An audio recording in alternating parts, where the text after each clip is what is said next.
Olá, sejam bem-vindos a mais uma aula de ciências. Eu sou a professora Carla Lucas, do Instituto Santa Terezinha. Bora lá começar? E aí, galera do sexto ano, vamos falar um pouquinho, continuar aí sobre o corpo humano. Falamos na aula passada sobre sistema digestório. Hoje nós vamos falar sobre sistema respiratório. E aí a gente já começa falando algumas curiosidades. O ser humano adulto, em situações extremas, é capaz de ficar cerca de 20 dias sem comer. Nossa, eu não consigo ficar um dia, gente, eu confesso para vocês. Mas assim, em situações extremas, o indivíduo adulto pode ficar, né, consegue ficar até 20 dias sem comer. Esse indivíduo adulto também, em situações bem extremas, pode ficar aí entre 3 a 4 dias sem beber água. 20 dias para alimentação, para beber água é bem menos de 3 a 4 dias sem beber água. E para respirar? Bem, crianças, para respirar aproximadamente aí 3 minutos sem conseguir respirar. Confesso para vocês também que eu não consigo passar 1 minuto prendendo aí a respiração. Eu já fico logo agoniada e já retiro essa cena que você tá vendo aqui, ó, né? Se eu pedisse para você segurar o nariz agora e ver até quantos segundos, né, você consegue ficar segurando o ar, eu sinceramente não conseguiria ficar 1 minuto, mas em situações extremas já foi observado aí, né, que um adulto ele pode ficar aproximadamente até 3 minutos sem respirar. Mas o que a respiração tem de tão especial para a manutenção da vida? O que ela fornece? Nossa, a respiração, ela fornece energia. Então, vamos lá falar um pouquinho dessa palavra tão importante, né? Que é a respiração, né? E aqui você está vendo uma reação química. Vamos lembrar um pouquinho do que a gente já trabalhou, né? Aí aqui você tem uma reação química, eu tenho os que estão antes da onde? Antes da seta. A seta significa que está acontecendo uma reação química. Antes da seta eu tenho os reagentes e depois da seta eu tenho os produtos. É isso? Vamos lá, continuando então. Então, esse esquema que você está vendo é um esquema simplificado da respiração celular, né? Então, no nosso corpo, a reação química que você está vendo aqui, ó, ocorre dentro das células e é dependente de uma organela conhecida como mitocôndria. Nós já trabalhamos lá a mitocôndria, que faz a respiração celular, né? Ela é uma organela celular presente em todas as células eucarióticas. Nesse processo, nós chamamos de respiração celular, onde vai haver a degradação da glicose. O que é a glicose? Onde que eu vou encontrar a glicose? Ela está presente nos alimentos, então a degradação ela vai ser dividida em porções menores, essa glicose, na presença de quem? Do oxigênio, tá? E quando esses dois aqui, ó, estão envolvidos, há então, né, a reação química e gera esses produtos o quê?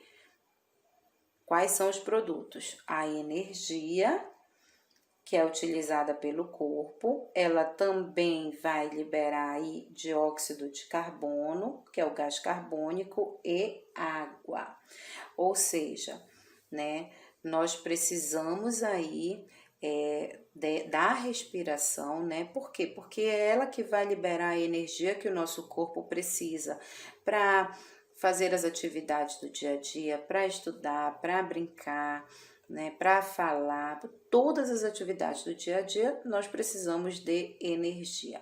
E essa energia, ela é um produto, né, de uma função, de uma reação química, né, onde vai haver a quebra, que é a degradação da glicose na presença do oxigênio. E para que o oxigênio do ambiente chegue até as nossas células, nós fazemos o uso do sistema respiratório, formado pelas vias respiratórias e pelos pulmões. Então, a gente já vai falar deles daqui a pouco. Mas antes disso, é importante falar que nós temos aí, então, duas formas, dois processos que nós chamamos de respiração. Nós temos a respiração pulmonar e a respiração celular. O processo em que há troca de ar entre o ambiente externo e as células do corpo, eu chamo de respiração pulmonar.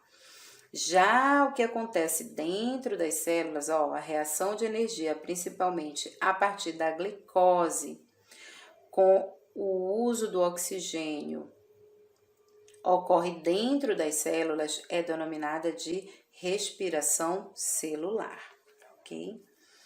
E agora a gente vai falar dos órgãos que trabalham, né, que estão envolvidos aí no sistema respiratório. Como eu falei para vocês, o nosso sistema respiratório ele é formado pelas vias respiratórias e pelos pulmões, né? Quais são as vias respiratórias? São as cavidades nasais, né? São a faringe, laringe, traqueia, brônquios, bronquíolos, que vão terminar ali nos alvéolos pulmonares, tá? Então, nós vamos trabalhar cada um deles e depois os pulmões, ok? Bem, vamos trabalhar aqui, eu vou preencher a tela, pronto. Vamos trabalhar primeiro, né, com o primeiro órgão que faz essa captação, essa absorção do ar, né, que está no ambiente, que está na atmosfera. Bem, a cavidade nasal, ela está localizada na região interna do nariz. É pela cavidade nasal que o ar entra no nosso corpo. Ele se comunica com o meio externo por intermédio das narinas. O que são as narinas? São essas duas aberturas que tem no nariz, ok? Então, nas cavidades nasais, aqui dentro, passando aqui as narinas, que são essas duas aberturas no nariz, nós vamos encontrar pelo e muco. O pelo que está aqui dentro, ele é responsável por reter, é como se ele fosse um filtro, né? Ele vai reter partículas de poeira, ele vai fazer uma limpeza do ar que vai entrar aqui. E tanto o pelo quanto o muco, tá? Nessa região há também um aquecimento, né? O ar é aquecido e umidificado. Por quê? Porque quando ele tem essa limpeza, né? Que retém aí essas impurezas, né? Do ar atmosférico, do ar que está no ambiente, partículas de poeira, né?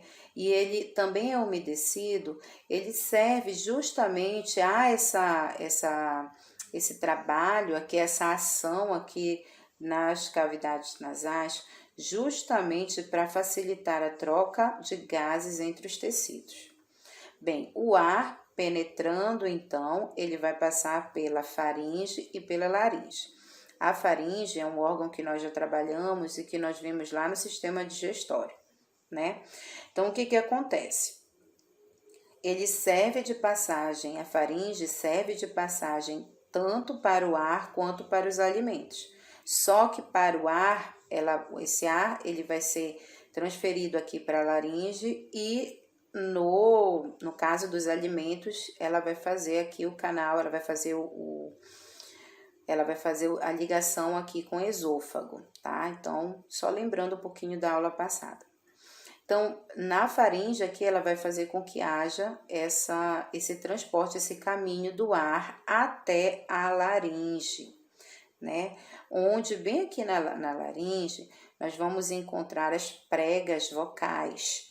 Quando o ar passa pelas pregas vocais, elas vibram e produzem o som. Então, o som, ele vai ser formado aqui, na laringe.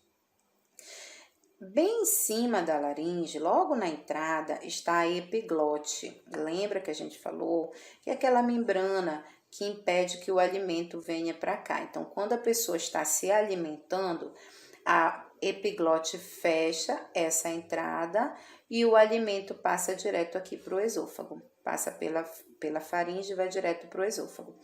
Quando a pessoa não está se alimentando, está respirando normalmente, né? Já é diferente, a epiglote fica aberta e o ar passa diretamente aqui pela laringe e ele vai ser encaminhado até a traqueia. Então, a traqueia, ó, é esse tubo aqui, ó. Está localizada abaixo da laringe, é um tubo formado por anéis cartilaginosos.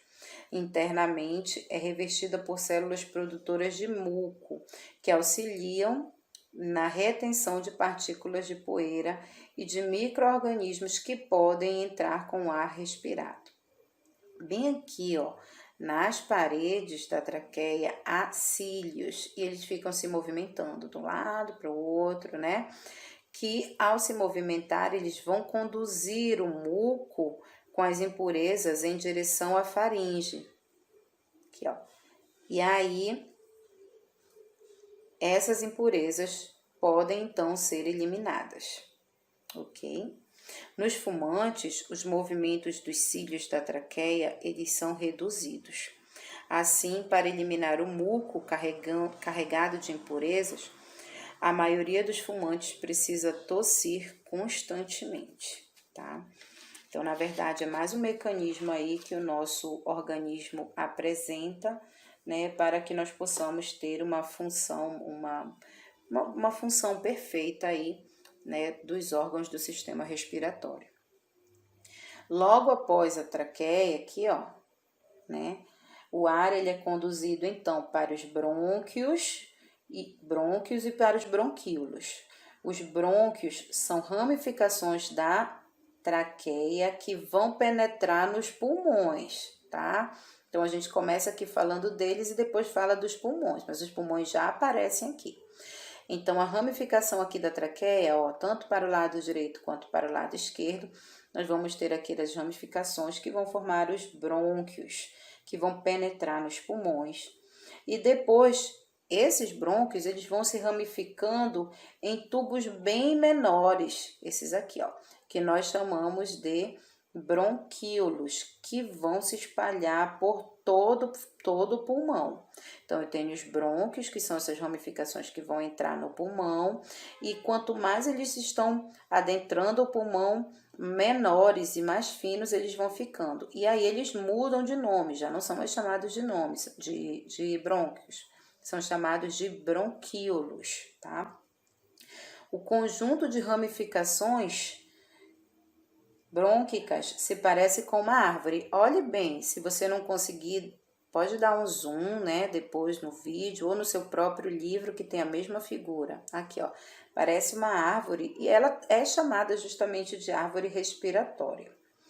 Nas extremidades desses órgãos aqui dos bronquíolos, existem os alvéolos pulmonares, que parecem cachinhos de uva. Dentro desses alvéolos pulmonares, que nós não temos foto aqui,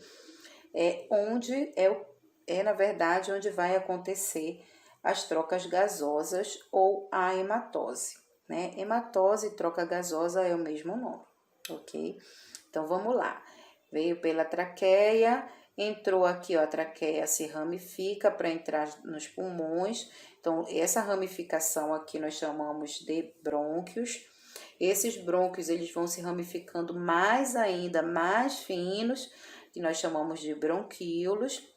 E lá no finalzinho lá dos bronquíolos, né, nós vamos encontrar os alvéolos pulmonares, que é a região onde vai haver a troca gasosa ou hematose, ok?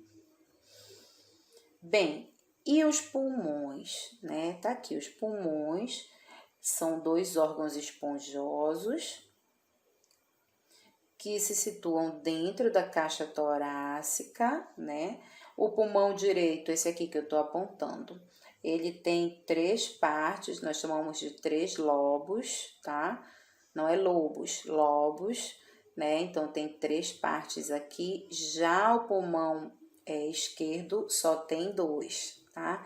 O pulmão direito também é ligeiramente maior, ele é pouca coisa maior que o pulmão esquerdo, tá? E entre os pulmões, nós vamos ter um espaço aí onde vai ficar o coração, ok?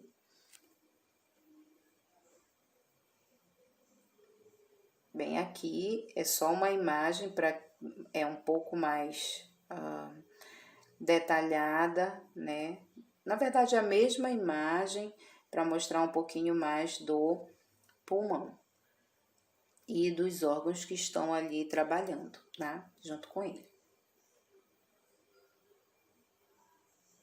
E aí você já deve ter percebido que quando a gente respira, a gente faz 2 movimentos diferentes, né? Então, nós temos o movimento de inspiração. Vai, inspira, coloca o ar para dentro, né? E nós temos o processo, o movimento de expiração, que é quando você coloca o ar para fora, tá ok? Então, vamos lá. Esse processo de entrada e saída do ar, ele tem um nome específico, ele é chamado de ventilação. E a ventilação, né, realiza 2 movimentos, que são esses 2 que eu acabei de falar para você. O de inspiração, que é justamente a entrada de ar, e a expiração, que é a saída de ar, tá? Vamos lá trabalhar. Na expiração, ocorre a contração do diafragma. Bem aqui, ó, você tá vendo um músculo, né? Você tá vendo essa estrutura aqui chamada diafragma, ok? Quando nós estamos inspirando, esse diafragma, ele contrai, esse diafragma e os músculos intercostais, tá? O que são os músculos intercostais? São os músculos que ficam entre as costelas, tá ok? E aí, esses 2 tipos de músculo, o músculo aqui do diafragma e os músculos intercostais, ora eles vão relaxar, ora eles vão contrair. Quando é na inspiração, os 2 músculos, eles vão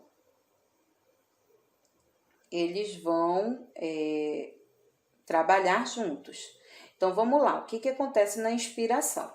O diafragma desce e as costelas sobem, aumentando o volume da caixa torácica, possibilitando a entrada de ar. Então, ó, quando a gente vai inspirar, né, você nota que a sua caixa torácica, essa aqui que eu tô apontando, ó, né, ela aumenta de tamanho, né? Por quê? Porque há então essa contração aqui do diafragma, né, e também a contração dos músculos intercostais. Só que eles trabalham em movimentos diferentes. Por exemplo, os músculos intercostais, eles vão subir e já o diafragma, ele vai descer. Na saída de ar, acontece o contrário, né?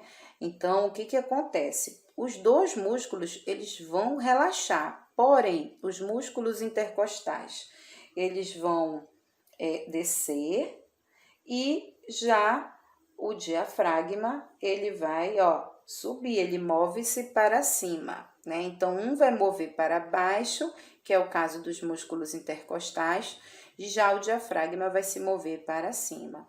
Então, nós temos a entrada de ar, que é a inspiração, onde nós, além dos